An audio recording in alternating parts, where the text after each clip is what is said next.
আসসালামু আলাইকুম। আশা করি আপনারা ভালো আছেন। আলহামদুলিল্লাহ আমিও ভালো আছি। আর আমার বড় কোয়েল পাখি আর ছোট কোয়েল পাখি, দুইটা কোয়েল পাখি ভালো আছে আলহামদুলিল্লাহ।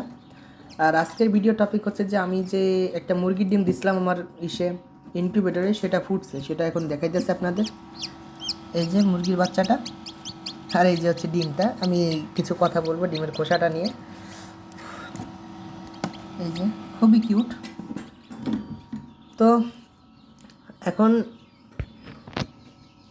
আলহামদুলিল্লাহ আমি 100%ই হ্যাচিং পাইছি। 10টা ডিম দিছিলাম, 9টা কোয়েলের ডিম, একটা মুরগির ডিম দিছিলাম।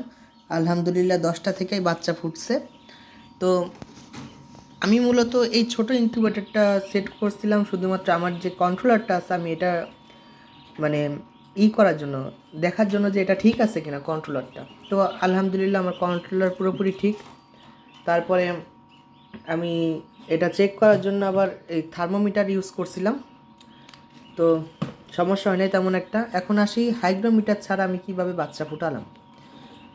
ভাই হাইগ্রোমিটার আমার একটা আসিল, এই যে এটা ছিল আর কি হাইগ্রোমিটার। তো এটা আর কি ভুলভাল রিডিং দেখাইতো।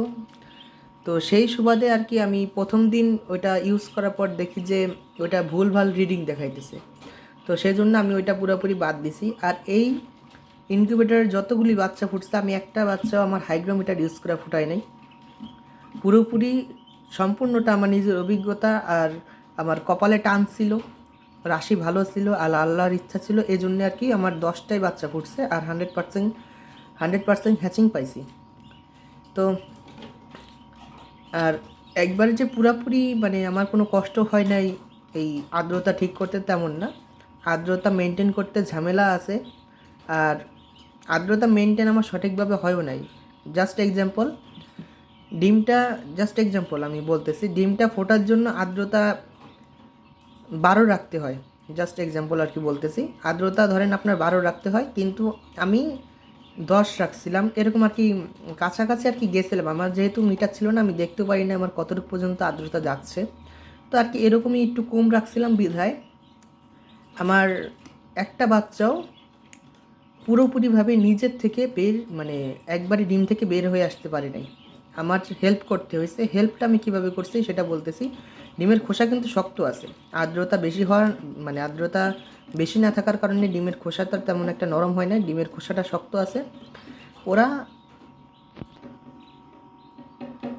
খোসাটা হচ্ছে প্রথমে এক জায়গাটা আর কি ওরা ফুটা করে, ফুটা করার পর ওইখানটায় আমি আর কি খোসাগুলো ছাড়াই দিয়া ঠোঁটটা বের করে আমি আবার ইনকিউবেটারের ভিতরে রেখে দিছি 12 থেকে 13 ঘন্টা।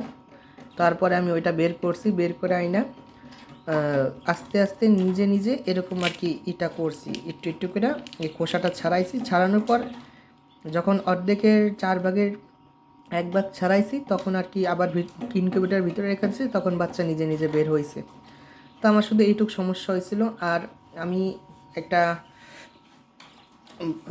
আমি একটু বড় পরিসরে কোয়েল পাখি পালন করব আর বিক্রি করার জন্য আর কি আমি মূলত ককশিটও আনছি, পিছনে আছে। ছোটোখাটো আর কি ভাবে শুরু করতেছি, পরে না হয় বড়োভাবে শুরু করব। তো সেই সুবাদে বড় করে শুরু করার আগে আমি শুধু চেক করতেছিলাম যে আমার এই কন্ট্রোলারটা ঠিক আছে কিনা। তো কন্ট্রোলার ঠিক আছে। তারপরে আমি কি করছি, দারাজ থেকে আমি গতকালকে এই জিনিসগুলো হাতে পাইছি। এই যে একটা হাইগ্রোমিটার আর এই যে একটা সেন্সর বলতে W1200 নয়, যেটা ডিসি লাইন, ওইটা, এই দুইটা আমি আনাইছি। আর বাচ্চা সবগুলাই বাইচা ছিল,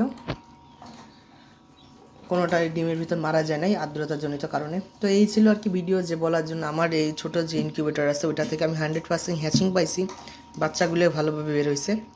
তো যদি কিছু জানার থাকে কমেন্ট করবেন। সবাই ভালো থাকবেন, আমার জন্য দোয়া করবেন, আর নিজের পাখির যত্ন নেবেন। আল্লাহ হাফেজ।